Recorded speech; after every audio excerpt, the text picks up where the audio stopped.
I want to rewind the clock a little bit about your earliest collaboration with Amy Jo, and you'd obviously known her father's music, and at this point, had she thought about writing a memoir, or was it just that she wanted to tell stories?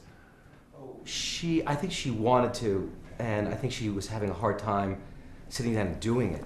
I think she wanted to be a writer, and she wasn't writing. She was caught in a kind of artist's quandary. And we met and we had a little conversation about music because she was listening to a Chet Baker record on a boombox. And she started telling me some stories of growing up. I said, had we had a tape recorder running and had that tape transcribed, that'd be great writing. You think? I said, without a doubt. And then I started receiving these envelopes with written on a manual typewriter, the most perfect stories I'd ever read. And these little stories kept coming, and then eventually that became the manuscript for her memoir.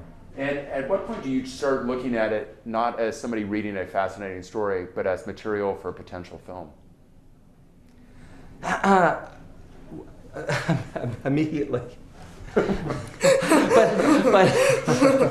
But I looked at it not as a film for us to make. I looked at it as a film I would love to see. Okay. And I come out of a different kind of filmmaking. I've been making films for a very long time, but in different forms, not feature films. And I didn't want to try to. What I hoped for her was that it would become a film, and that someone would want to make it who would just kind of guarantee it gets made. I didn't want to feel entitled to doing it because of our friendship. But she kept saying, "Oh, Jeff, maybe you should do it." The book came out. It was optioned in about 2 seconds by Albert Berger and Ron Yurtsev. And again, these miracles keep happening for Lowdown. The perfect producers just get it in the instant it's born. And they started looking to put it together, and somehow here we are. And if it hadn't been done 10 years ago, you wouldn't have had this wonderful actress playing Amy Jo. Yeah. You would have been not quite old enough, I think, to pull it off. That's right. We had to wait for Elle to grow up. When you started talking with this cast about the movie that you wanted to make, did you tell them it was a movie about a family? Did you tell them it was a movie about a musician? What were the kinds of overarching themes that you wanted to tell your actors that you were hoping to make this movie a story about? Yeah, they all, first thing that happened is they read it. Right. So the first contact they had was the page, and the page is powerful. And I think there wasn't much left for me to say because the screenplay as a document is very beautiful. Mm-hmm. Amy Jo is somebody who is holding on by her fingernails, I think. I mean, she is obviously, as close to a latchkey kid as you can be. But the bond between her and her father is unbelievable. Mm-hmm. I'm curious, in doing this, when you look at what she had to go through as a person, did you have conversations with Amy Jo? Did you look back to the book? What were the touch points for you as an actor to understand that relationship? For me, it was because real Amy, raw. No, she's real Amy. I'm Fa, fake Amy. Those are nicknames. She was on set every single day, always there, and making sure all the details were correct. I mean, she obviously, this is her story, so, and all of us, we wanted to tell it right and get it right. So I would always, she was my main information source, and we became friends, and just because of that, we got so close that I could ask her anything and she would always let me know. And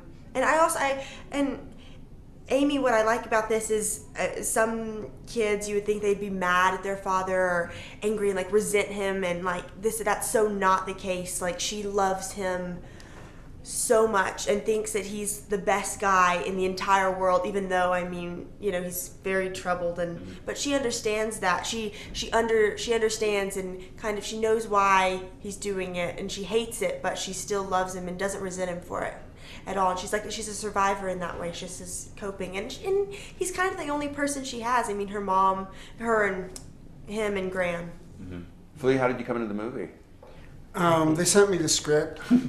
And I read it, and it was actually, when I read it, it was unbelievable for me, the experience I had when I read it. I couldn't believe it because it was so parallel to my own life growing up. Really? I grew up in Hollywood, blocks from where Amy grew up with her dad. And my father, well, was really my stepfather, but the one who was around mostly when I was growing up, was a junkie jazz musician. And same time, same era, same stuff.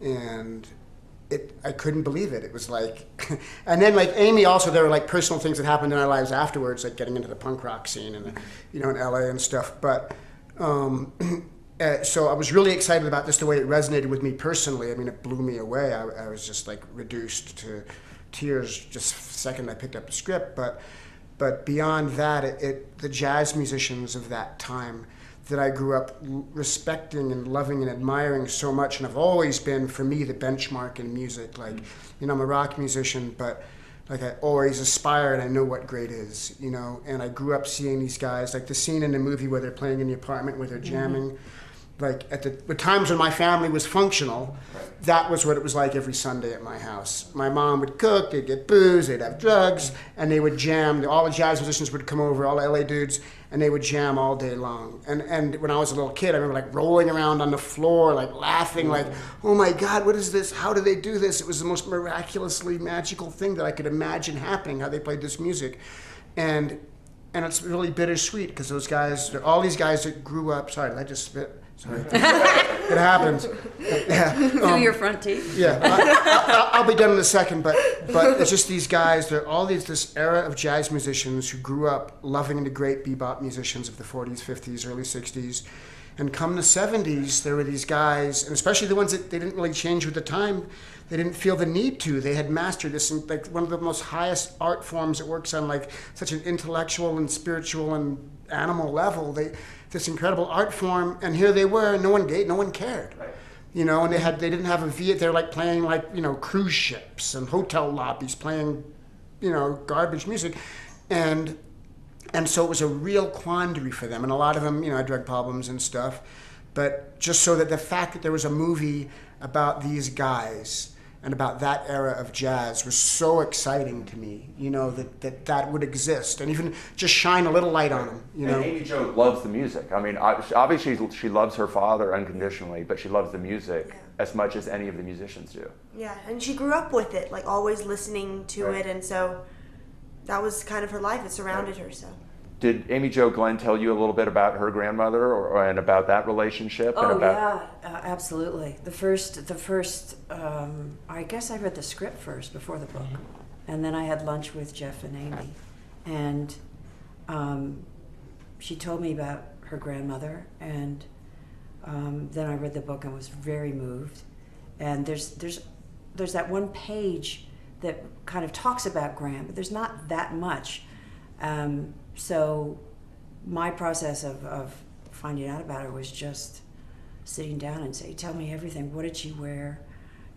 She said at one point that Graham's feet she had very sore feet. So that's like, oh, thank you. That's great. Okay. And her smoking, her loving to watch boxing. Knew a lot about boxing and her cooking and her hair. And so because I really wanted, to do justice to this woman who Amy says in her book is the only woman she ever loved. Right. So. And somebody who was there when she needed her most. Yeah. Mm-hmm. I mean, the movie ends kind of in a very problematic way, but Amy has worked her own story out and obviously is here to tell her story.